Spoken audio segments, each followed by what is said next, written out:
Well, hello, it's me, Elliott from ETJ English. I've been away for a while, about 7 months to be exact.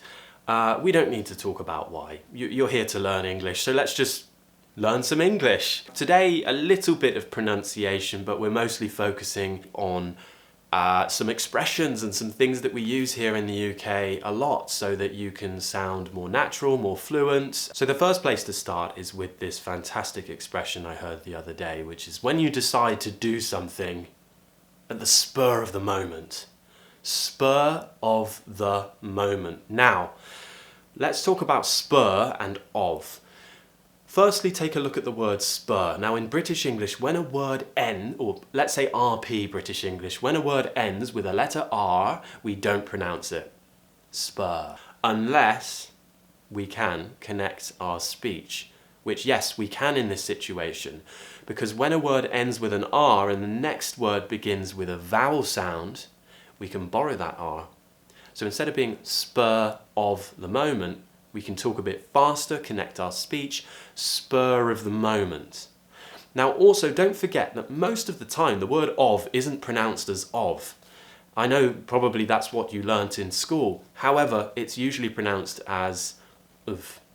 That's because it's a function word, it has a weak form. It's not very important in most sentences, so we pronounce it as of. So, spur of the moment, spur of the moment. That's how we pronounce it. If we make a spur of the moment decision, it's a decision that we make impulsively. So I could be filming this video right now and I could say, actually, you know what, forget this, I'm going to go for a run. I'm going to go running, I'm going to exercise. Or I could be eating my food, or I could just be walking around my house just not knowing what to do, and then spur of the moment, I'm going to go bowling, I'm going to go to the cinema, I'm going to do something. Right? It's just making a decision without prior planning. You just do it, and it's an impulsive decision. It's not a bad thing, it's not negative, it's just making a decision without prior planning. Next, I thought I'd talk about the multiple uses of the word rough. I'm looking at all you guys out there who don't moisturize.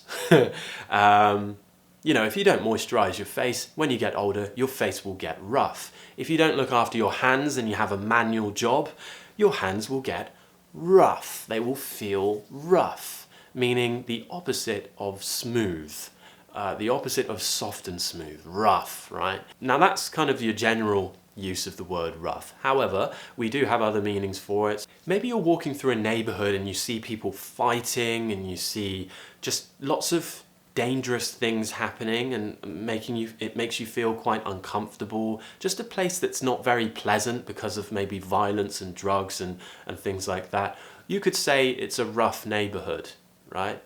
So somewhere rough, this place is a bit rough.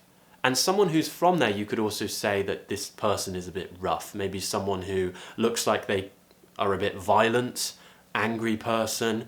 And also, you could feel rough. When I was younger, when I was a teenager, I used to go out drinking a lot with my friends, going to clubs, bars, partying, and the next day, the most common thing I text to my friends when I wake up the next morning is, bloody hell, I feel rough.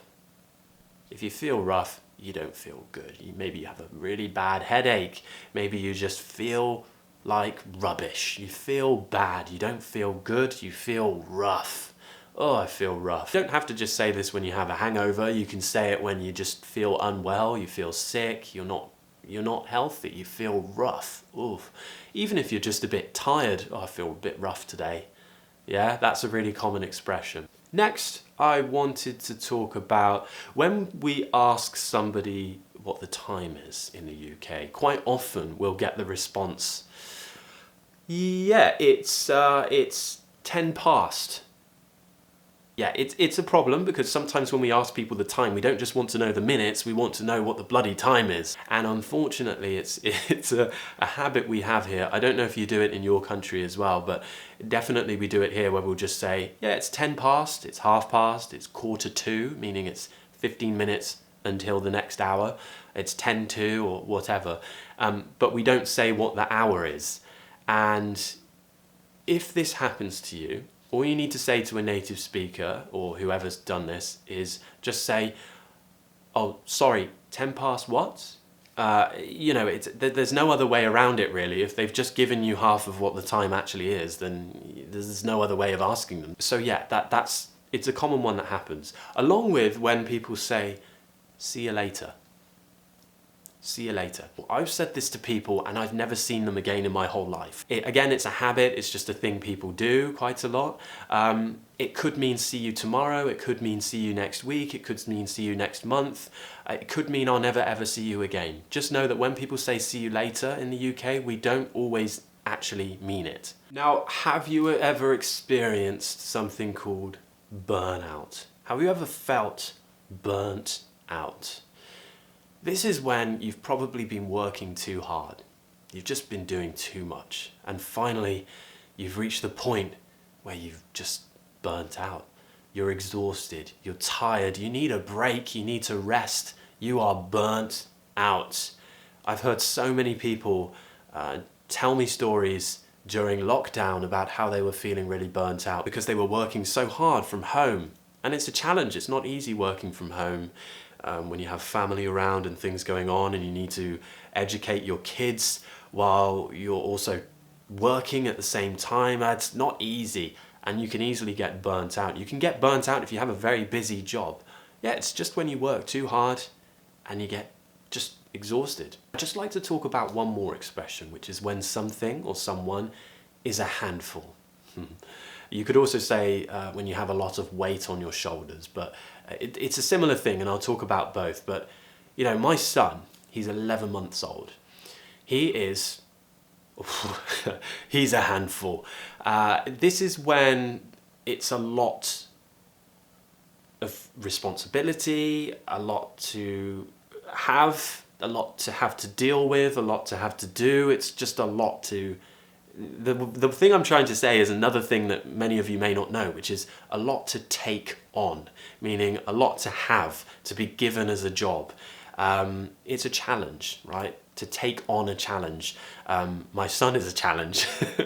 Every 11-month-old baby is a challenge because they start crawling, they start pulling things, they start knocking things over, they start putting things in their mouth which they shouldn't.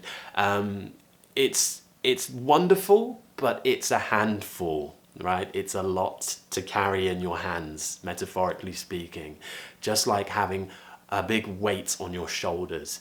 So yeah, that's the other expression I wanted to talk about, when something or someone is a handful. Oh, this job is a handful. Maybe it's a job that you have to do for work and it's just so much work. Right, so something or someone can be a handful. And yeah, as I said, you could say, my son, he's a handful. So yeah, that's another great expression. And I know lots of you have been asking, my son is really well, thank you. We're excited for his first birthday next month. And he's going on his first holiday with us to Spain in a few months. Very, very excited to take him on his first holiday and see some sunshine, to taste some amazing food. Now I'm going to leave it here. I think we've learned some useful things today. If you enjoyed the video and you're happy to see me back, then please give me a thumbs up, comment, let me know. Don't forget to subscribe if you haven't already, and don't forget that I have a British pronunciation course. This is my full-time job. It's what I've been doing even during my 7-month break. I've been teaching pronunciation to my students who join my course. It's a modern received pronunciation course, so I teach RP English, but I also help people with just general accent reduction as well. It depends what your goals are, and we kind of tailor the course and my feedback and voice messages on WhatsApp to what your goals actually are. We discuss those at the beginning. But yeah, I'd love to meet those of you who join the course. I can't wait to work with you. And to the rest of you who just carry on watching my videos and everything, I love you guys too. Yeah, let's keep going. We're nearly at 1 million subscribers. I can't believe it. Cheers. Bye.